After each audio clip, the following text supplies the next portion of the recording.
Boa tarde a todos e todas. Eu sou João Caetano, responsável pela editora Lavra, projeto que toco junto com o meu parceiro Antônio Mioto. Estamos aqui mais uma vez para iniciarmos o nosso bate-papo de toda quinta-feira às 17h30 com um escritor ou alguém ligado à literatura, à arte e à cultura em geral. Bom, hoje nós vamos receber o Lucas Barbosa. Boa tarde, Lucas Barbosa. Boa tarde a todas e todos. Boa tarde, João Caetano. Opa, é um prazer ter você aqui com a gente.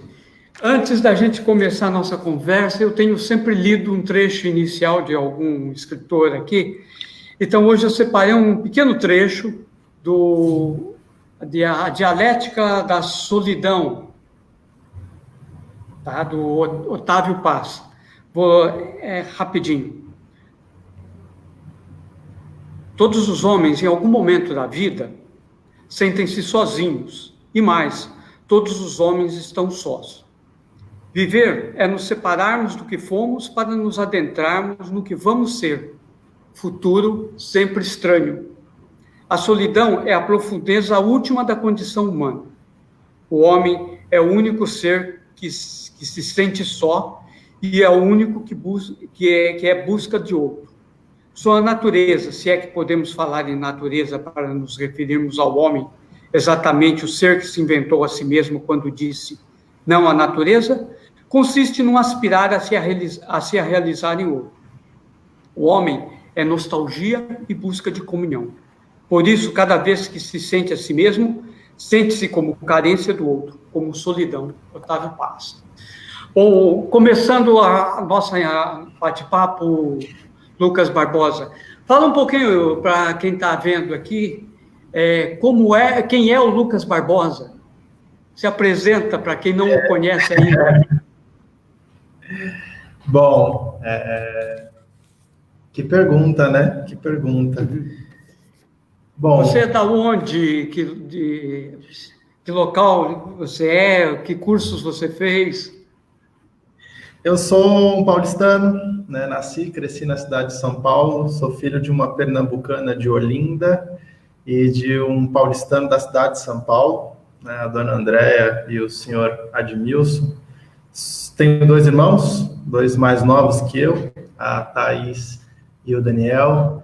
Eu nasci e cresci aqui na cidade de São Paulo, mais especificamente na Zona Leste.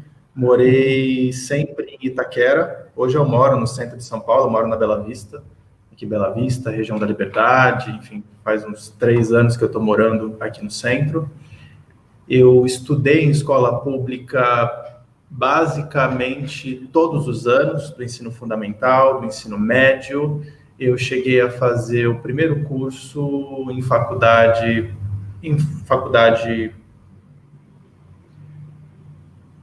paga, ou seja, né, um ensino pago via ProUni, né, o programa Universidade para Todos, ali na gestão, era a primeira gestão do Lula, 2002, a primeira eleição do Lula. E eu estava ali período de 2006, mais ou menos. Então, essa transição, né? Primeira gestão de Lula para a segunda gestão de Lula, o meu primeiro curso universitário em universidade privada, pelo ProUni. Qual foi o curso? Curso de marketing, né? Meu primeiro curso foi em comunicação social, né? Em marketing. Primeira experiência, saí ali direto do ensino médio, fiz o Enem, né? Fiz o Enem faz 16 anos, não, por aí, 16, 17 anos, né, minha única prova de Enem que eu fiz na vida, na verdade, e aí ingressei no ensino universitário privado, via uma bolsa do ProUni. Depois de ter concluído esse curso, cheguei a fazer 2 anos de cursinho, um cursinho da Poli, lá em Itaquera, e aí eu fiz a minha graduação, que eu concluí agora em 2017 na USP em filosofia, né? Então, em termos de título, né? É engraçado falar isso, essa coisa de título, mas enfim, eu sou bacharel em filosofia pela Universidade de São Paulo, né? Enfim, não é algo espetacular, ao mesmo tempo que não é algo irrelevante, né? Num país que tem tanto problema com educação, etc., acho que é uma coisa importante você ter um diploma universitário, né? Acima Ainda de mais, tudo, assim, quem vem da região leste de São sim. Paulo, que a gente sabe qual é essa realidade, né? A minha realidade mesmo era uma realidade de assistir às aulas à noite, porque eu trabalho durante o dia todo. Então, eu assistia, na verdade, metade da aula. Eu assistia das 7h30 até as 9h, 9h30, porque eu tinha que voltar para casa, porque às vezes, principalmente num dia de chuva, eu gastava mais do que 3 horas, né? Lá na cidade universitária, no Butantã, para onde eu estava morando na época, que era lá perto do Itaim Paulista, né? Vila Curuçá, ali São Miguel, né? Então, quando chovia era complicado. Teve um dia que eu gastei... Foi quase meu vizinho. Então, diariamente era isso, ou seja, acordar de madrugada para ir trabalhar o dia todo, assistir metade da aula de noite e voltar para casa. E os finais de semana era o tempo que tinha para poder estudar mais, com mais calma, com mais cuidado. Então, tem essa realidade, né? Quem nasce, cresce na periferia, tem que lidar com esse tipo de situação, né? Ou seja, é muito difícil estudar no Brasil e é bem difícil ser intelectual e ser artista no Brasil, né? Sim, é muito difícil. Deixa eu te dar um alô, que estão aqui acompanhando a gente, dando um alô aí para você. Gisele Pérez, João Simões, Escobar Flanelas. O professor Nelson Barbosa, o Carlos Alberto Rodrigues, o Big Charlie, a Cássia Cardoso e a Inês Santos. Tá? Então, todo mundo mandando um alô aqui. Agora, então, você começou com marketing, fez filosofia, e como é que se deu a sua aproximação com a literatura? E quais são os escritores que te influenciaram? Olha, eu comecei a ler de verdade bem mais tarde, né? Então, isso não é uma característica só minha, né? Ou seja, infelizmente a gente tem essa presença bem ausente da leitura para jovens de periferia, né? Então, eu venho de uma formação cristã protestante. Antes ali dos meus 13, 14 anos de idade, basicamente o que eu tinha de leitura na vida eram leituras da Bíblia. E, obviamente, a Bíblia é um livro riquíssimo, ou seja, é uma obra gigantesca aí da realização humana em todos os séculos, mas, enfim, ou seja, aquilo que eu tinha de recepção ali daquele texto era aquilo que aquela visão religiosa que estava me formando, ou me deformando, ou me transformando, determinava, né? E no ensino médio ali na escola Aprígio Gonzaga, uma escola técnica que tem ali na Penha, eu tive ótimas professoras e ótimos professores, e aí eu tive um contato bem maior com a literatura, acima de tudo a literatura brasileira. Demorou muito tempo para que eu lesse qualquer autor ou qualquer autora que não fosse autor ou autora de língua portuguesa. Então, eu comecei a ler por Machado de Assis, ou seja, li muito Machado de Assis, muito Guimarães Rosa, esses dois, assim, foram, né, mestres, assim, que sempre me acompanharam. O Machado de Assis talvez tenha sido o grandioso culpado de eu ter ido tanto para a filosofia quanto para a literatura e para a poesia, porque eu li as obras do Machado de Assis e eu não fazia a mínima ideia de onde que vinham aquelas referências todas do Machado, né? Então, eu não sabia o que era tudo aquilo, né? Daqui a pouco eu estava lendo o romance do Machado, ele falava do Sol de Diógenes. Que coisa que é essa do Sol de Diógenes? Que história que é essa? O que o Diógenes tem a ver com Alexandre o Grande? O que o Sol tem a ver com isso daí e tal?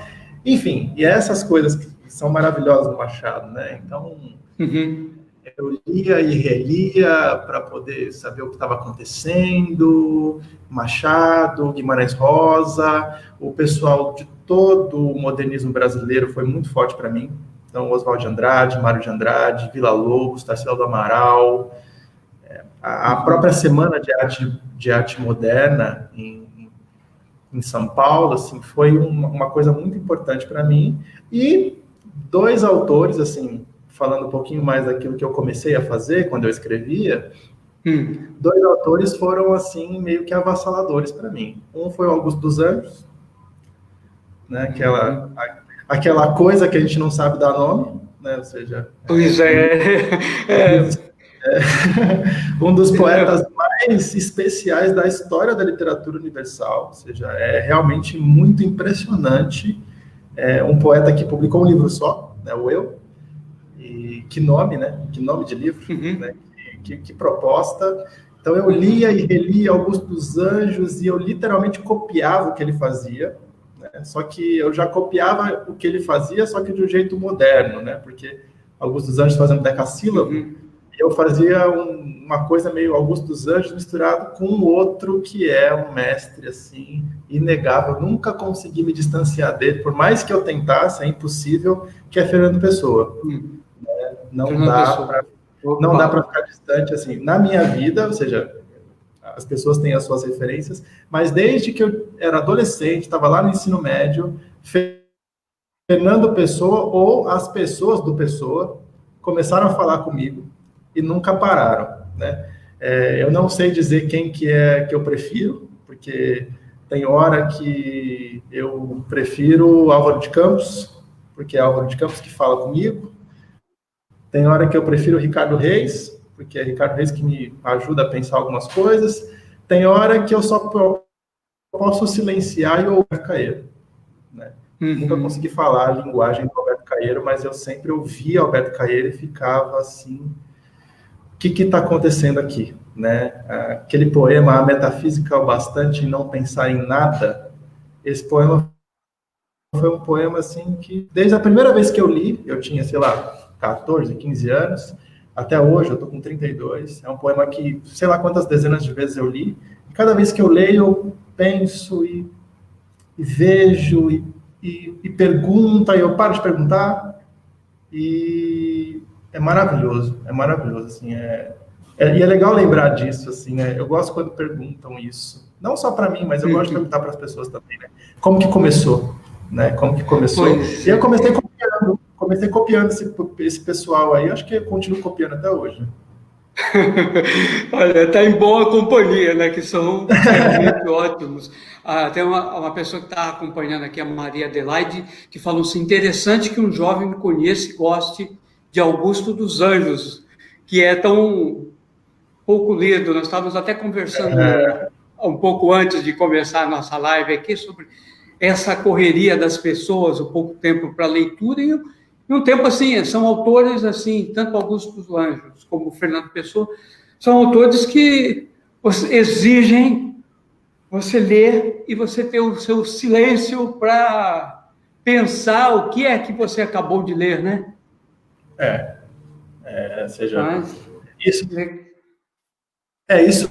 Isso é muito forte, conversando, né, sobre essa pressa ou esse desespero, né? Então, de fato, a nossa vida é muito acelerada. Eu mesmo contei, né, que a minha vida era acordar de madrugada, ir trabalhar e depois ir para a universidade e atravessar a cidade para voltar para casa. No outro dia eu tinha que acordar às 5 horas da manhã e era isso. Ou seja, acordar às 5 horas da manhã e dormir meia-noite, 1 hora da manhã, dormir 4 horas por dia. Ou seja, e muitas pessoas têm esse tipo de realidade.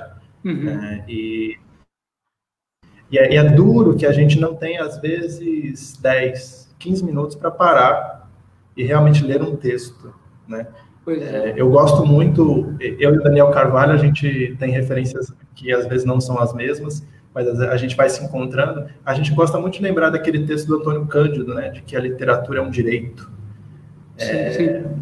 E é duro pensar isso, né, que a gente cresce de uma forma, e não sei se a gente cresce, a gente é meio que conduzido, em que às vezes é difícil parar 10 minutos e ler um texto, ler um poema, né? E às vezes é isso, ou seja, um poema dos Anjos, talvez eu demore alguns minutos para ler, mas quanto tempo aquele poema fala comigo, né? Lá na estação Santa Cecília do metrô, São Paulo, tem um grande painel com vários poemas de vários poetas e trechos de obras de literatos, e tem lá o Vandalismo, do Augusto dos Anjos. E vira e mexe eu paro, e aí eu fico parado lá, e eu leio o Vandalismo, e aí eu paro e lembro, e eu continuo o meu caminho, e o poema está lá. Todos os dias o poema está lá. Mas ele tá de novo, né? Isso é bem espetacular. Eu gosto de ver as pessoas paradas olhando.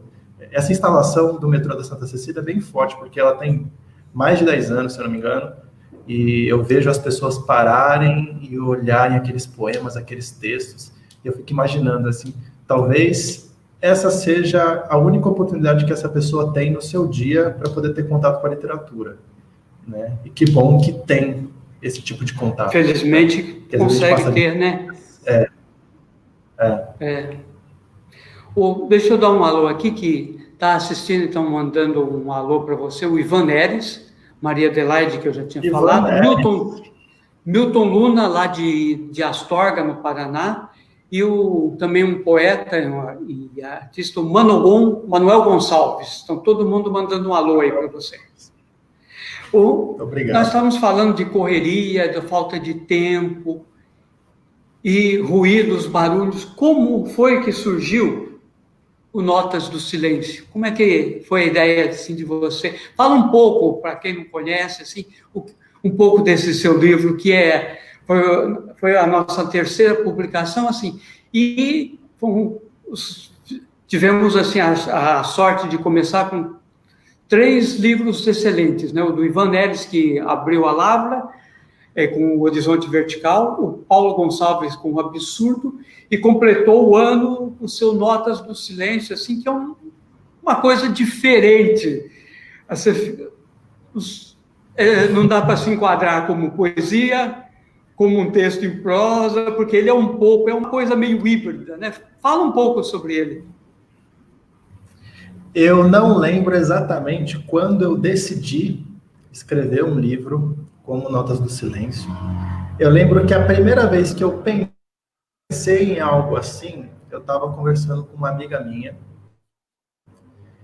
e ela mandou uma citação, eu nem lembro exatamente que citação que era, mas era uma citação que falava de silêncio em algum momento.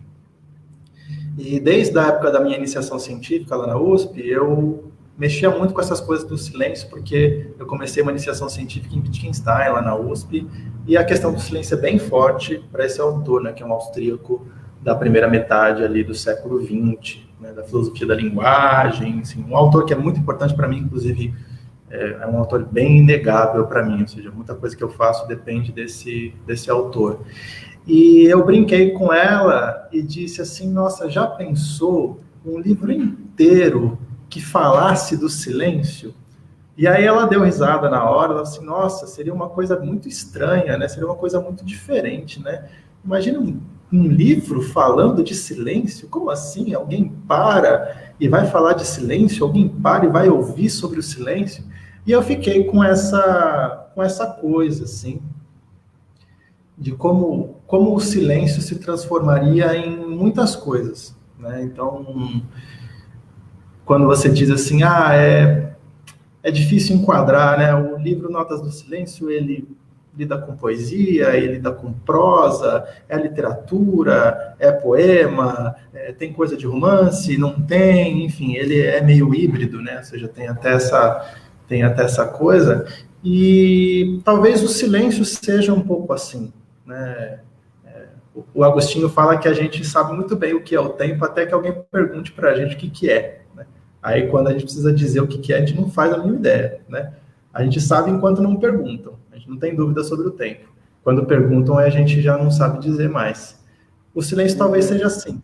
O silêncio talvez seja isso. A gente tem um costume muito grande de lidar com ele o tempo inteiro.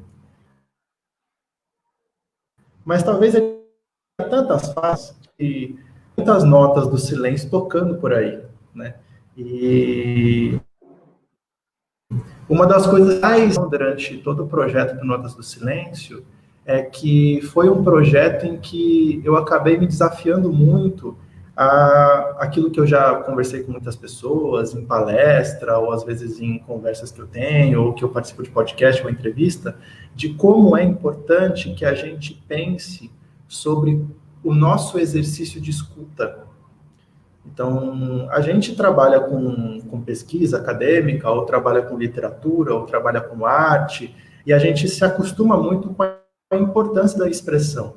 E a expressão é realmente muito importante, né? Eu gosto muito de lembrar sempre daquela frase do Fernando Pessoa, quando ele diz que na arte o importante é exprimir. O que se exprime não interessa. Enfim, é o Fernando Pessoa, né? A gente não tem que ficar defendendo ele aqui, porque não precisa de defesa, né? Ou seja, obviamente ele sabia e entendia que importava muito o que se exprimia, né? Mas é essa a questão, ou seja, a expressão. E a gente é tão acostumado com essa importância da expressão, mas tem um outro lado aí, né? Tem um outro lado desse exercício da escuta. E o Notas do Silêncio, pelo menos durante todo o processo, ele me exigiu muito refletir, e não só refletir, mas experienciar essa escuta. Então, o Notas do Silêncio ele não tem nenhum método, ou seja, eu não segui um método específico. Eu fui tentando perceber coisas diferentes sobre o silêncio e fui me deparando com muitas experienciações diferentes sobre o silêncio. Então, o que é o silêncio quando você está na estação Sé do metrô às 6 horas da tarde? O que o silêncio representa ali? O que ele fala ali? O que é o silêncio quando você está sozinho na sua casa num domingo de noite? Você e você. Né? Ou o que é o silêncio quando você está com pessoas que você não gostaria de estar naquele momento, ao invés de estar com outras pessoas com as quais você realmente gostaria de estar naquele momento.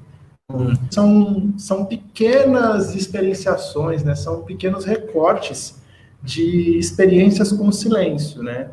E às vezes o silêncio está falando, às vezes ele não está falando, às vezes ele está ali, às vezes é a ausência do silêncio que está lá, né? Então, durante o processo, eu ia escrevendo os textos, aí eu mandava para alguns amigos, que foram as minhas cobaias, aí eu mandava os textos basicamente prontos, já estavam revisados, já estavam quase nas versões finais. Eu mandava os textos e não dizia absolutamente nada. Simplesmente mandava. Né? Abria lá uma mensagem para a pessoa, dava um bom dia, uma boa tarde e tal, e mandava o texto. E aí era engraçado, porque tinha gente que na hora que eu mandava o texto, lia o texto e já queria falar sobre ele. Tinha gente que eu mandava o texto, demorava dias. Aí depois de uma semana, Lucas, eu li aquele texto lá e eu pensei nisso e não sei o que lá, não sei o que lá. E eu fui aproveitando isso, né? Fui aproveitando o que essas pessoas tinham a me trazer sobre as experiências que elas tiveram com a escuta ou com a leitura dos textos, né? E eu nunca dizia nada. Elas perguntavam assim, mas o que esse texto quer dizer? Eu assim, não faço a mínima ideia. Não faço a mínima ideia. Mas aquilo que você me disse fez muito sentido. Ô, Lucas, quanto tempo você levou para escrever o Notas do Silêncio? Quando você começou e no momento que você falou assim, olha, agora está pronto, eu vou vou transformá-lo em livro. Tá. As primeiras ideias que eu tive foram no início de 2018. Então, no início de 2018, eu tive essa conversa bem descontraída com essa minha amiga. E depois da conversa, eu ia atrás de material. Né? Fui revisitando muita coisa que eu já tinha visto, fui visitando coisas novas, fui experienciando muitas coisas bem para além da literatura ou da poesia. Então, faz um tempinho que eu tenho experimentado muitas linguagens de cinema, teatro, fotografia, música, porque eu sou músico também, as coisas, por exemplo, de culinária, gastronomia, enfim, várias linguagens artísticas, e eu fui experimentando, conversando com gente, conhecendo muita gente, e não teve, assim, nenhum tipo de disciplina maior em relação à concretização do projeto, né? Então, eu tive as primeiras ideias ali no início de 2018. Eu lembro que o primeiro texto que eu tentei fazer alguma coisa mais próxima daquilo que acabou sendo mais característico do livro foi lá para março. E aí eu seguia nesse caminho que foi um caminho assim sem muita disciplina, né? Teve um texto, o nome desse texto lá no livro é Coelho Branco. Ele foi um texto que eu tentei escrever 4 vezes, e nas 4 vezes eu não consegui passar depois de 5 linhas, e eu fiquei meses e meses com esse texto literalmente parado. Ou seja, tinha um arquivo lá, eu já tinha mais ou menos a ideia, já tinha mais ou menos aquilo que eu gostaria de tentar fazer com o texto. E eu passei meses e meses, foi um dos últimos textos que eu consegui terminar. Passei, assim, uns 6 meses com esse texto. E esse texto não saía, não saía e não saía. E eu tentava e começava, até que teve um dia que eu sentei e eu não sei se eu fiz o texto. Talvez o texto tenha me feito. Porque eu fiz. Eu fiz. É um texto bem importante. O pessoal pergunta assim, Lucas, e esse texto? Eu disse, cara, eu não faço a mínima ideia do que aconteceu nesse texto. Não sei. Literalmente não sei, mas o texto foi, né? O último texto que eu fiz, talvez eu tenha terminado ali pro final de 2018, 2019. A ideia era ter publicado o livro já no começo de 2019, mas eu passei por uma cirurgia, né, no mês de janeiro de 2019. Tive um ano bem conturbado, com vários problemas, trabalho, família e outras tantas coisas. E aí, de fato, Notas do Silêncio foi nascer mesmo, né, só em dezembro de 2019. Mas ele estava pronto ali desde janeiro, né? Ele passou, entre aspas, um ano pronto. Legal.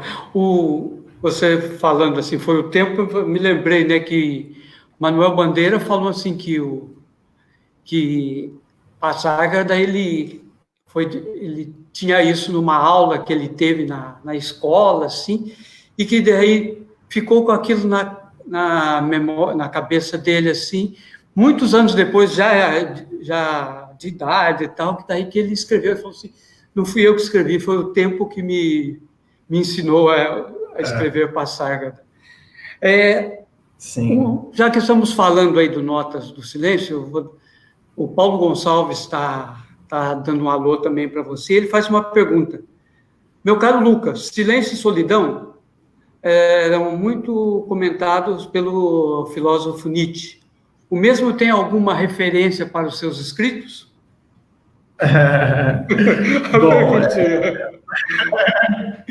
Bom, eu não posso negar de onde eu vim, né? Ou seja, eu leio Nietzsche desde os meus 17, 18 anos, né? Inclusive, o Nietzsche é meu companheiro de pesquisa aí, né? O Nietzsche, o Wittgenstein, o Bakhtin, os 3, assim, né? O Nietzsche é o filósofo que eu leio há mais tempo. Então, acho que se eu fosse provocar, né? Provocar de volta essa pergunta, eu perguntaria assim, qual dos Nietzsches? Né? Há tantos, né? Absolutamente, assim. Inclusive, tem uma das epígrafes, que é uma epígrafe que é uma citação do Nietzsche, que fala dos pássaros cegos que são cegados para que cantem melhor, né? E aí ele pergunta, né, se as pessoas que são cegadas, se elas cantam melhor porque são cegas ou são cegadas, né? Então, de fato, o Nietzsche tem muitas faces, né? Silêncio e solidão, talvez a forma mais bela e terrível que isso apareça na obra de Nietzsche no Zaratustra. O Zaratustra, assim falou Zaratustra, ou assim falava Zaratustra, depende da tradução que se usam. É uma obra em que há um profeta persa, o Zaratustra, o Zoroastro, e ele é alguém que o tempo inteiro lida com essa tensão entre silêncio e solidão, a partir de formas muito diferentes. E é muito curioso, né, porque o Zaratustra, ele começa, entre aspas, sozinho, mas ele não está sozinho. Ele está lá com os animais, inclusive os animais falam com ele, ele fala com os animais. E ele lá sozinho na caverna dele, ele entende que ele precisa ir ter com os homens, né? Precisa ter companhia, né? Ele precisa, por mais que ele goste da solidão dele, ou seja, o livro fala muitas vezes sobre isso, de como o Zaratustra sente prazer com a sua solidão, mas ao mesmo tempo ele quer que essa solidão esteja acompanhada também, né? E o próprio silêncio de Zaratustra, né? Ele experiencia o silêncio de forma positiva e de forma negativa também, né? Tem uma hora que o silêncio também é terrível para o Zaratustra, ele sofre, olha para o abismo, e o abismo olha para ele. Enfim, Nietzsche é um autor muito legal, assim, né? Ou seja, tem muita gente que condena, tem muita gente que sacraliza. Eu não transformo Nietzsche num santo, muito menos num demônio, né? Pelo menos desse jeito cristão de ver, né? Ele é um autor importantíssimo. Talvez do lado do Marx seja um dos grandes pais daquilo que a gente tem como o pensamento contemporâneo, né? Ou seja, na segunda metade do século XIX. E, assim, a escrita do Nietzsche é muito forte, é belíssima. Sei lá quantas vezes eu já li alguns livros por conta desse prazer de ver essa escrita funcionar, né? Ou seja, os símbolos, é maravilhoso. Ok. E, já que estamos falando tanto de Notas do Silêncio e tal, leia para a gente um trecho do Notas do Silêncio. Para quem não conhece, conheceu. Vou ler um trechinho. Vou ler um trechinho aqui, que é o trecho que eu selecionei para a quarta capa do livro, e é um trecho que talvez movimente um pouco essas significações diferentes do silêncio. Há quem não goste de silêncio. Talvez haja muitos tipos diferentes de silêncio. Ele talvez nunca tivesse pensado sobre as tantas vozes que o silêncio poderia ter. Pode ser que cada pessoa tenha sua lista particular de silêncios. Não deve haver palavras suficientes para designarem tantas expressões de uma mesma e diferente coisa. Quantas imagens indizíveis seriam correspondentes a eles? Opa. Bom, eu vou só pedir um tempinho para você, eu vou dar uma informaçãozinha aqui, que amanhã, nos dias 17 e 18 de julho, escritoras, professoras e pesquisadoras do Paraná se reúnem no segundo encontro Mulherio das Letras do Paraná. O primeiro evento aconteceu em Curitiba em outubro de 2019. E neste ano, por conta da pandemia, o encontro será realizado em ambiente virtual pela plataforma Google Meet e transmitido pelo canal Mulherio das Letras no YouTube, nos dias 18 e 19 de julho.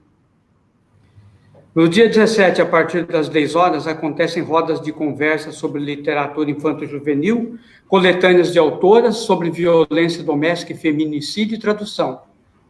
E no dia 18 acontecem bate-papos, sendo a abertura com a escritora Maria Valéria Rezende, que é a fundadora do Mulherio das Letras.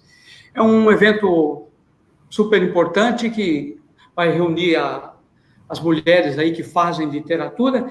E na semana que vem o nosso convidado vai ser o Oswaldo Riga, e também teremos uma presença da Marília Kubota, que vai contar, assim, rapidamente para a gente o que foi de mais importante que ocorreu nesse evento, tá? Bom, mas vamos prosseguir, então.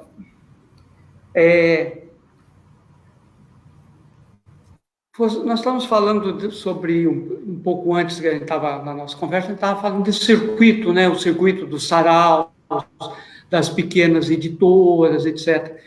E você participa bastante desse circuito, tem vários amigos. Então, desse pessoal de circuito não oficial, do circuito dos saraus, assim, quais são os autores desses que você acha assim, importantes e que você acha, olha, esse é um cara legal para conhecer, que você indicaria? Eu gosto muito de uma autora de Minas Gerais, ela é de Belo Horizonte, o nome dela é Karine Bassi. Ela tem um livro chamado Entulho de Rosas. Ela trabalha com poesia.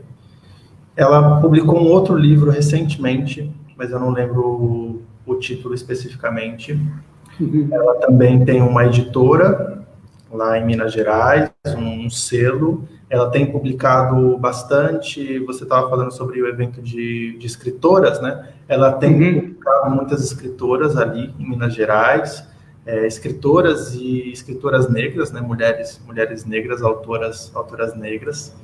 O trabalho da Karine é um trabalho bem especial. Eu tive o grande privilégio de participar do projeto do Entulho de Rosas, porque eu acabei escrevendo o pós-fácil do livro. Então, fiz muitas leituras do livro, conversei bastante com ela, já conhecia o trabalho dela antes mesmo, né, dessa conversa, para poder participar do projeto. E ela é bastante presente nos saraus, nas batalhas de poesia, vira e mexe ela vem aqui para São Paulo, cheguei a encontrar com ela uma ou outra vez aqui em São Paulo, realmente é uma artista bem especial. Uma outra artista que também participa bastante de saraus, de slams, e é daqui de São Paulo, é uma poeta assim, que também, ao lado da Karine, é uma poeta bem de cabeceira para mim, assim, sou acostumado a citar assim, de cabeça, né? Estou conversando com alguém, olha, tem esse poema aqui da Karine Bastos, tem esse poema daqui da Letícia Pierre, a Letícia Pierre, ela tem um livro. O nome do livro é Cosmos no Casulo, se eu não me engano. Ela trabalha com poemas curtos, são poemas, eles são curtos, mas são poemas atômicos, sabe? Você lê 3 versos, e aqueles 3 versos, eles conversam com você durante muito tempo, né? Tem um poema da Letícia Pierre que me marca muito. Ela diz que o poema está para o poeta, assim como a madeira está para o carpinteiro. O poema está para o poeta, assim como a madeira está para o carpinteiro. Né? Então, olha o peso de um poema desse. Né? Tem um da Karine Bassi, que eu gosto muito. Ele é curtíssimo e tem um trabalho com a linguagem que é tão especial. O poema é assim: quando o calo aperta. Puxa. Quando o calo aperta. São 2 poetas que eu indico vivamente. Gosto muito do trabalho delas e elas têm se desenvolvido. Inclusive, eu acho que eu vou conversar com elas, que faz tempo que eu não falo com elas. Essa pandemia ela vai distanciando a gente. Né? Então, acho que eu vou mandar mensagem para as 2, ver como elas estão, como é que está o trabalho delas, enfim, né? Mas, de qualquer maneira... Convida elas para ver a nossa live, vai ficar gravada na página da... Com certeza, vou mandar para elas. Para que elas vejam que saibam até que você lembrou delas, né? A Lígia Regina está mandando um abraço aí para você, e ela está lembrando que a Karine também participa desse... Mulherio das Letras. Que legal. Então, assim, que bom que a Karine foi convidada. Com certeza é uma presença que vai trazer muita riqueza poética, porque Karine é uma escritora, uma artista maravilhosa. Assim, gosto muito de conversar com ela, inclusive. Né? Tem uma percepção muito crítica e, ao mesmo tempo, muito acolhedora de toda a produção contemporânea, assim, né? Então, realmente, a Karine é muito especial. Então, normalmente a gente se pergunta assim, acho que mais ou menos você até já disse alguma coisa. O seu processo de criação, você quando tem aquela ideia, ou você é daquele tipo que todo dia senta pelo menos 5 minutos, que seja para escrever alguma coisa? Como é que é? O processo de execução, ou seja, para escrever o texto, normalmente ele é um pouco mais rápido, né? Aquele processo de execução. Né? Então, às vezes, dá para escrever o texto em 30 minutos? Pode acontecer. Né? Agora, o processo de concepção aí demora, viu? Demora. Já teve texto, assim, tanto do Notas do Silêncio quanto de outras coisas, que sei lá quantas coisas eu li, quantas conversas eu tive, quanto tempo eu fiquei juntando elementos, juntando material, para conseguir meio que pensar em alguma coisa para depois ir lá e executar, né? Então, é engraçado isso, assim, né?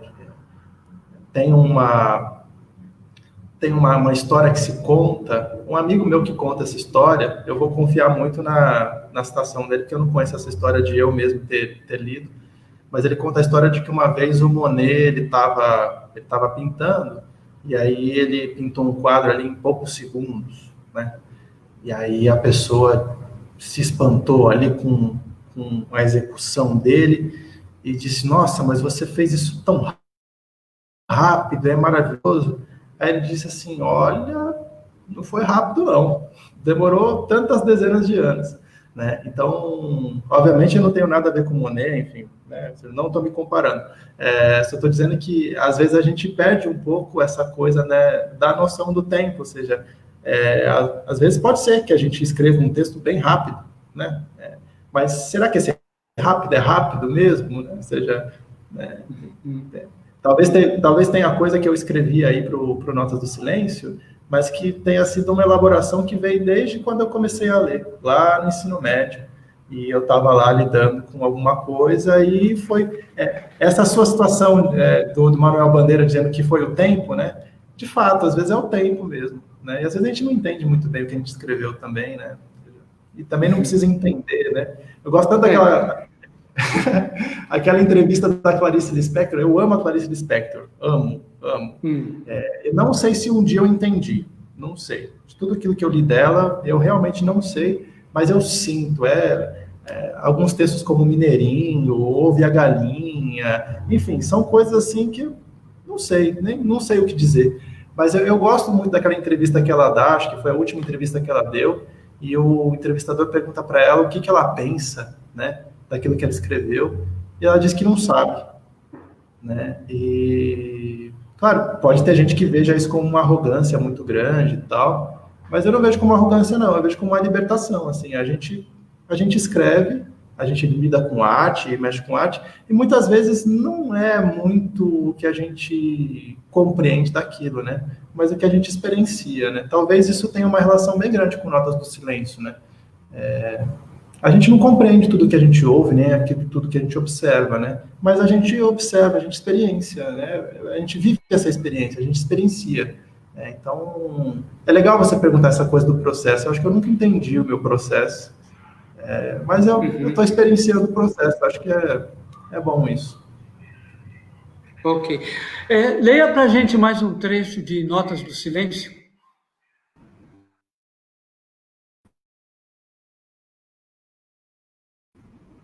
Leio.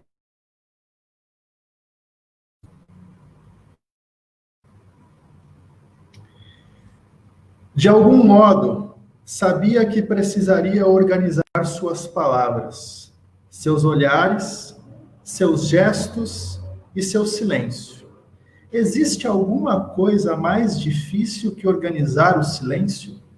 Como seria apertar um botão psicológico e simplesmente ajustar a complexa configuração de um ser humano para um modo específico e agradável de silêncio? Legal. Bom, silêncio num tempo de tantos ruídos. Isso não é um contrassenso? E isso me deixa... É difícil falar em tristeza nesse tempo, porque quando a gente usa um termo como tristeza, às vezes parece que a gente não está revoltado com aquilo que está acontecendo, né? Então, de fato, é um tempo que justifica a nossa revolta, que justifica a nossa ira. Então, de fato, a situação no Brasil hoje é uma situação terrível, já era uma situação catastrófica antes. Com a realidade que a gente vive hoje com a pandemia de Covid-19, realmente eu mesmo me incomodo quando eu digo que eu estou triste, porque talvez de fato não seja esse signo, né? Tem muito mais coisa aí. Agora, em relação a estar ali no Notas do Silêncio, né, eu fico muito preocupado e fico muito triste e revoltado ao mesmo tempo, que uma realidade tão dura como essa, ela nos obrigue a silenciar quando nós queremos falar e a falar quando nós queremos silenciar. Isso é muito duro, né? Porque existem momentos, eu comecei falando da Bíblia e me veio um texto do Eclesiastes, né? Essa parte do Antigo Testamento, em que há um tempo para todas as coisas, há um tempo de falar e um tempo de calar.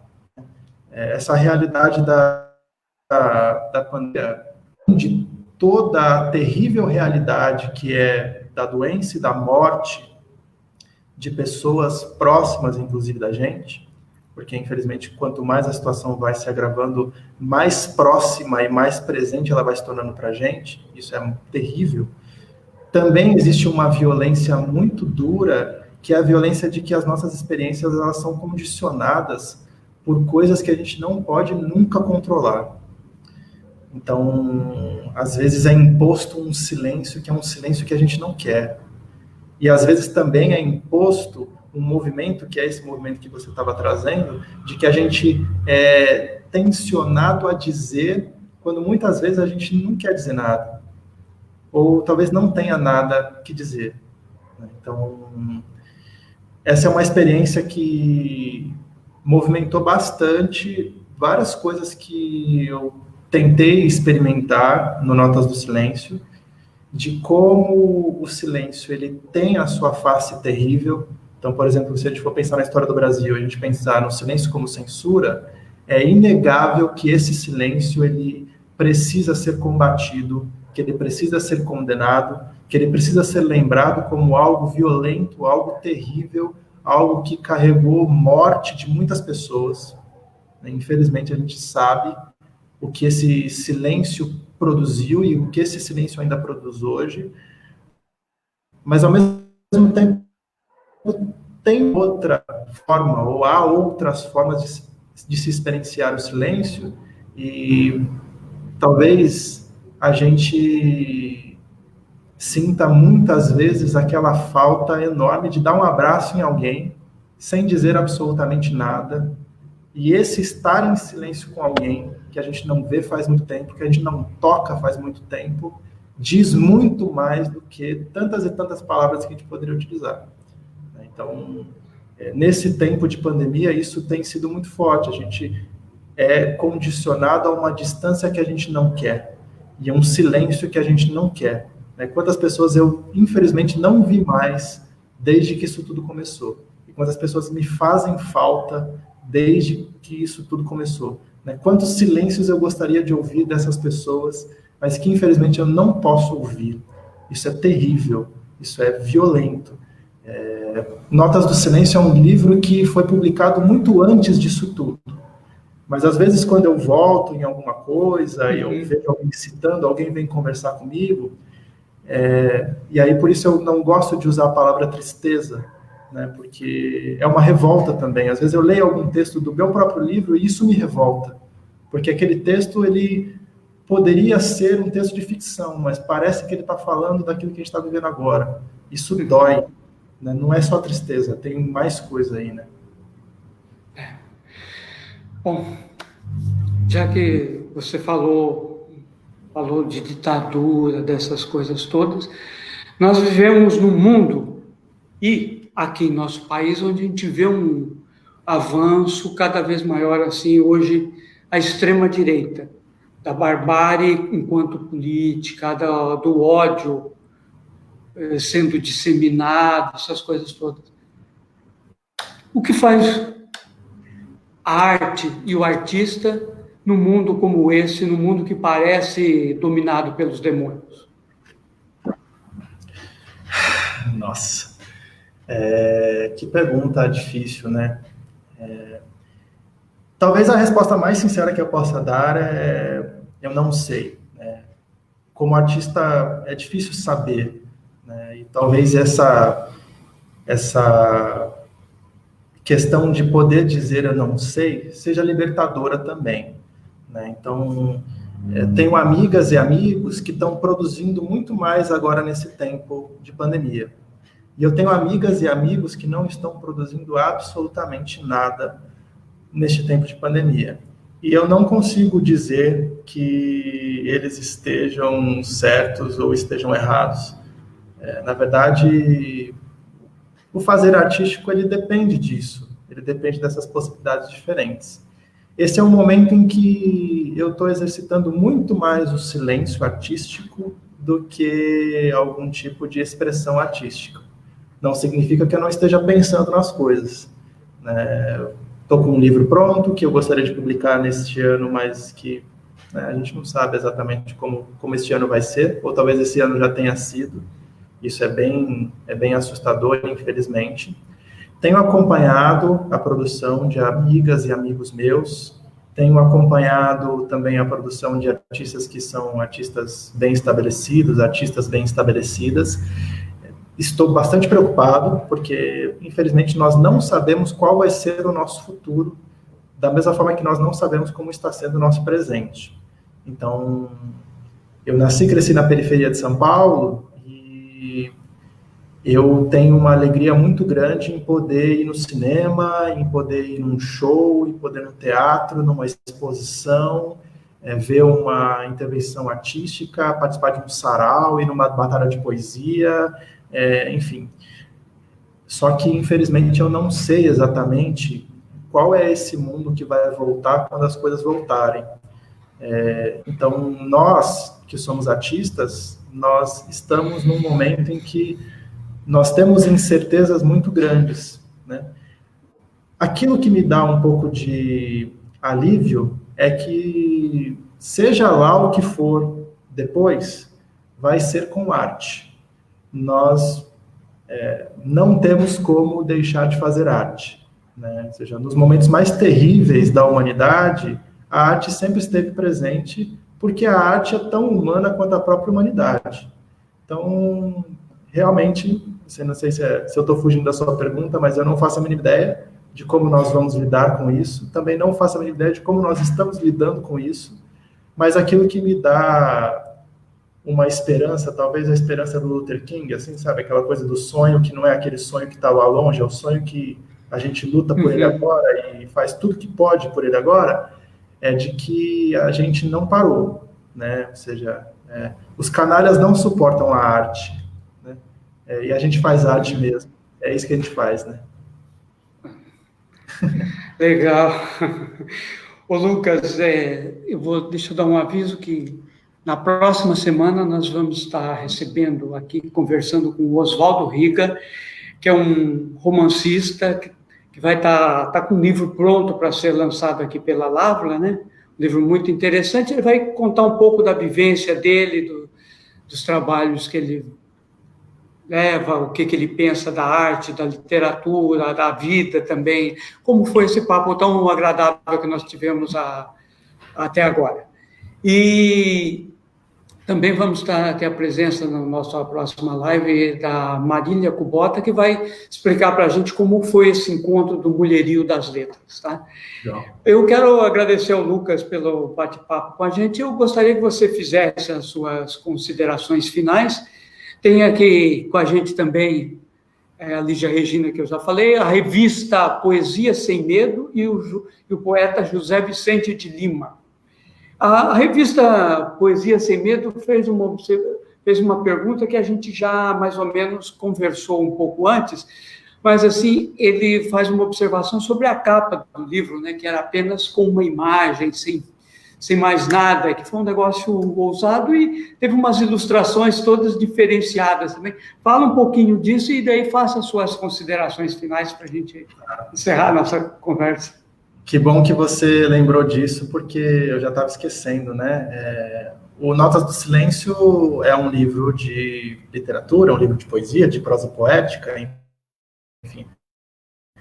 Essa coisa que o João falou, né, de uma proposta híbrida em relação àquilo que a gente tem como linguagem textual verbal, escrita, mas tem um outro lado bem importante da obra, que é de toda essa expressão imagética, né? E eu tenho ao lado das minhas letras os signos imagéticos do Nathan Nakel, né, que é um poeta visual, é um pintor, é um designer, é um desenhista aqui de São Paulo, meu amigo, e que aceitou o convite de participar do projeto, e mais do que isso, ele aceitou o convite de tentar construir uma gramática comigo, né? Eu virei para ele e disse: Nakel, como que seria expressar o silêncio por meio de formas?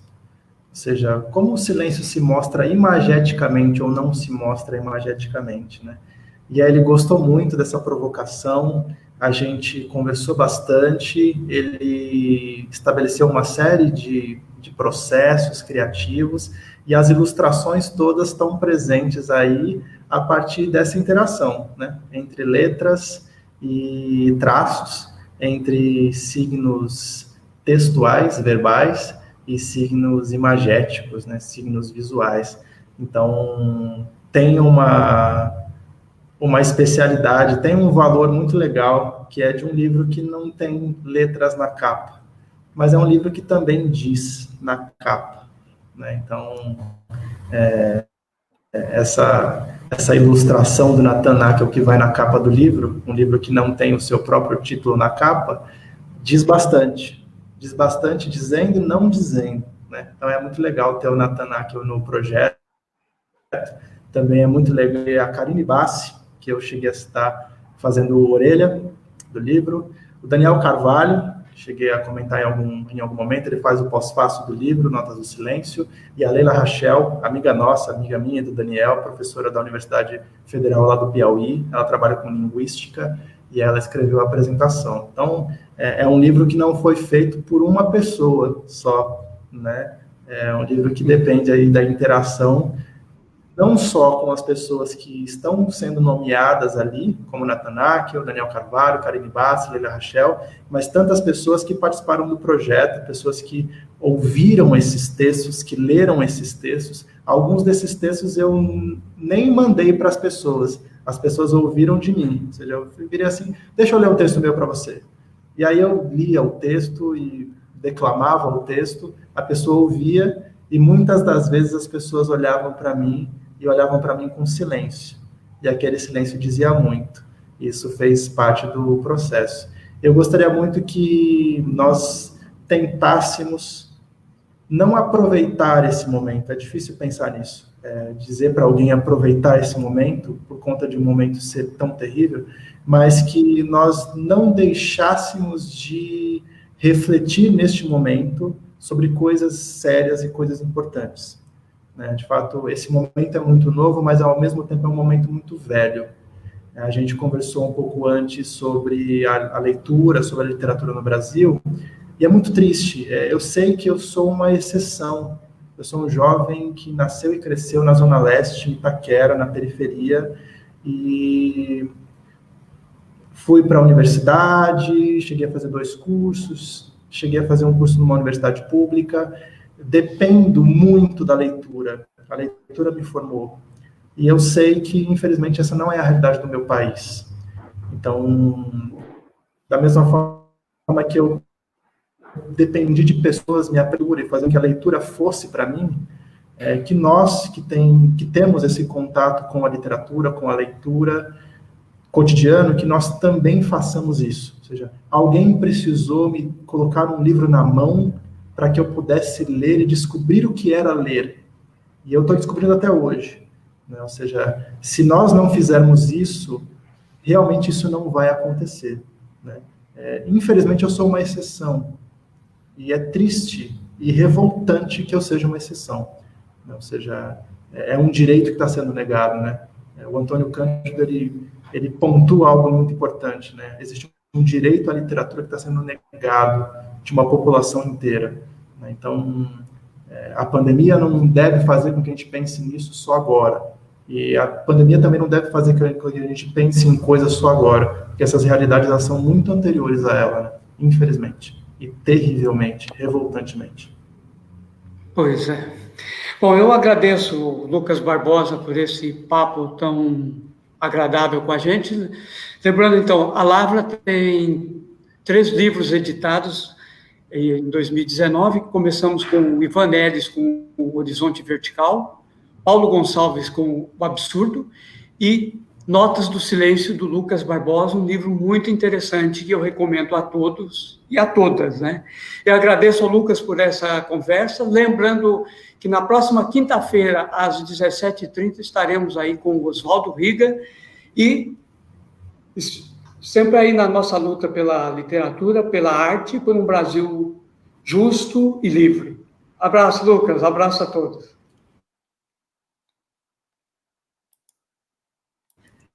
Tchau, tchau.